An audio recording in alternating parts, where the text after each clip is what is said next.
안녕하세요. 아름다운 피부의 기초를 만들어가는 닥터 BS 피부과 전문의 김병수입니다. 피부과 시술도 매년 새로운 트렌드가 만들어지는 것 같습니다. 히알루론산 필러는 오랜 기간 연구되고 안전성이 입증된 좋은 볼륨라이징 도구였는데요. 수년 전부터 필러 포비아 현상 때문에 자가 콜라겐 생성 촉진을 위한 주베룩이나 스컬트라 같은 바이오 스티뮬레이터가 유행이 되고, 최근에는 리쥬란으로 대표되는 스킨 부스터 시장에 다양한 제품군들이 더 나오면서 요즘 많은 사람들이 스킨 부스터 시술을 하고 있습니다. 예전에는 필러로 사용되는 것들이 스킨 부스터 이름을 달고 나오기도 하고요. 특히 한국에서 미용 시술을 하시는 외국인 분들도 요즘에는 리쥬란과 주베룩 같은 스킨 부스터 시술에 굉장히 많은 관심을 보이고 있습니다. 그래서 오늘 주제는 스킨 부스터입니다. 리프팅 기기나 레이저 시술들로 부족한 부분을 채워준다는 점에서 스킨 부스터 시술은 저도 즐겨하고 좋아하는데요. 이미 많이 알고 계실 내용들이라 재미없을 수 있으니 이 시술은 어떤 피부 타입에 딱 맞는지 예시를 들어가면서 설명드리겠습니다. 우선 스킨 부스터의 종류부터 알아볼까요?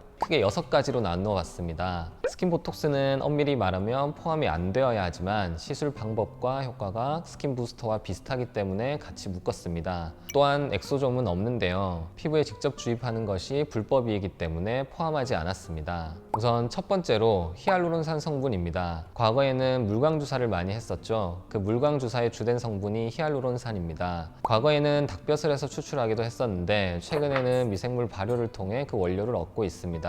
기초 화장품으로 많이 사용하는 히알루론산 앰플은 보습을 위해서 사용하는 제품입니다. 이 성분을 피부에 직접 주사하면 물을 끌어당기기 때문에 피부가 촉촉해지고 광이 나는 것입니다. 과거의 물광 주사는 대부분 비각유, 즉 히알루론산들이 물에 풀어놓은 실처럼 자유롭게 떠다니는 형태로 주입을 했었는데요. 요즘에는 히알루론산들을 살짝 엮어놓은 각유 형태의 제품으로 시술을 하고 있습니다. 효과는 수분감이 개선되고 피부가 광채가 나며 잔주름, 피부결, 홍조 개선이 되는데, 예전에는 그 효과가 짧아서 채 1주도 안 되었지만 최근에는 스킨바이브 같은 각유 히알루론산을 사용하여 6개월 이상 지속이 됩니다. 그렇다면 어떤 분들한테 좋을까요? 나는 홍조가 심하다, 그리고 겨울철에는 따가울 정도로 피부가 건조하다는 분들에게 제일 좋고, 피부가 얇고 건조함이 있으면서 잔주름이 있는 분들에게도 좋습니다. 거기에 더해 푸석푸석해서 화장이 잘 받지 않거나 피부가 번들번들하지만 속건조가 너무 심한 분들에게도 좋습니다. 통증은 중간 정도이며 각유 히알루론산은 엠보가 오래 갈 수 있지만 깊이를 잘 조절해서 놓으면 큰 불편함은 없습니다.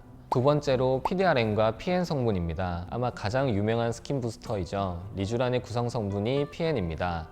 PDRN과 PN 둘 다 연어 정소에서 추출하는데, PDRN 성분은 나온 지가 오래됐습니다. 과거부터 연골이나 피부 재생을 위한 주사 치료로 많이 사용되었습니다. 이후 PN 성분인 리쥬란이 주로 피부 주사를 위해서 사용되었죠. 둘 다 DNA 조각인데 PN이 좀 더 큰 조각이라서 효과도 더 오래가고 좋다고 생각하시면 됩니다.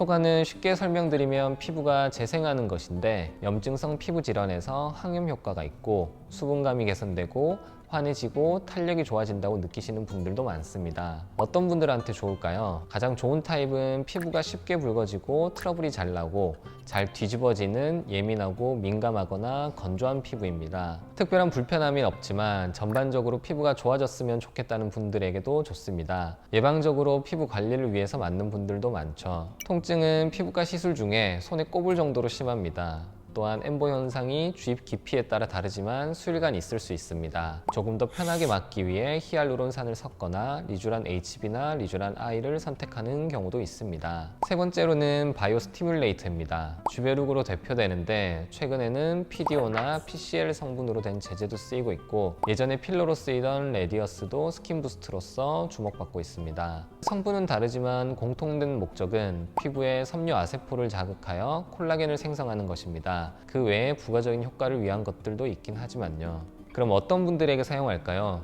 주베룩을 기준으로 말씀드리겠습니다. 저는 여드름 흉터 및 흉터성 모공이 있는 분들에서 가장 먼저 사용하고 있습니다. 딱딱한 피부가 조금씩 풀어지면서 흉터 치료에 잘 반응을 하기 때문입니다. 또한 깊은 주름을 개선시킬 목적으로도 사용합니다. 그리고 콜라겐 합성을 통한 피부 탄력 개선을 위해 써마지나 튠페이스 시술 후 진피 하부에 주입하기도 합니다. 통증은 중간 정도입니다. 잘못 수화를 하거나 제대로 못 주입을 한 경우 결절이나 혈관 폐색의 위험성도 있는 제품들이 있습니다. 네 번째로 콜라겐을 직접 주입하는 것입니다. 최근 1, 2년 사이에 허가받은 제품들이 많죠. 돼지 아텔로 콜라겐인 레티젠, 콜라주와 인체 유래 무세포 동종 진피, 즉 사람 콜라겐인 엘라비의 리투오가 있습니다. 효과는 콜라겐을 직접 주입함으로써 즉각적으로 콜라겐을 보충하는 것이고, 또한 그 자극으로 콜라겐 생성도 촉진하며, 리투오는 콜라겐뿐만 아니라 이를 둘러싸고 있는 세포의 기질이라는 성분까지 주입한다는 개념인데, 피부가 반질반질해지고 쫀쫀해지는 장점이 있습니다. 하지만 아직 개인 차이가 있는 것 같아서 적응증에 대해서는 조금 더 연구가 필요합니다. 나는 피부가 너무 얇아서 쫀쫀해지고 건강해지고 싶은 분들에게 좋을 것으로 생각됩니다. 통증은 중간 정도입니다.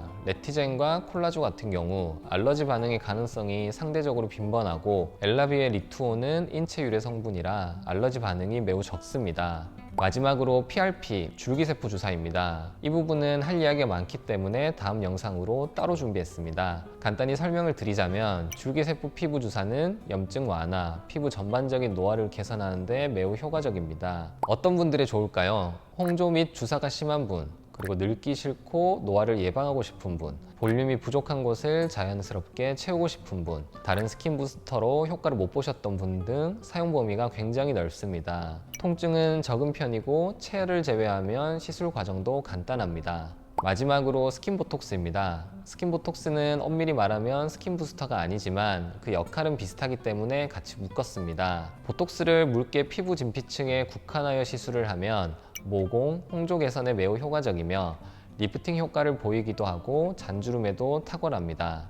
어떤 분들에게 좋을까요? 1, 2주 뒤 중요한 일정이 있어서 즉각적으로 모공이 작아지고 홍조도 좋아지고 잔주름과 피부 결도 좋아지고 싶은 분들에게 가장 좋습니다. 통증은 중간 정도입니다. 부작용으로는 잘못 주입할 경우 입이나 눈을 움직이는데 불편할 수도 있습니다. 스킨 부스터들은 단독으로 사용해도 좋지만 레이저나 다른 기기들을 같이 사용하면 더욱 빛이 나는 경우가 많습니다. 빠른 효과를 보고 싶거나 병원에 오실 시간이 부족하신 분들에게는 좋은 옵션이니 가까운 피부과에 방문하셔서 내 얼굴에 맞는 스킨 부스터를 상담하고 시술해 보시면 항상 좋은 피부를 유지할 수 있을 것입니다.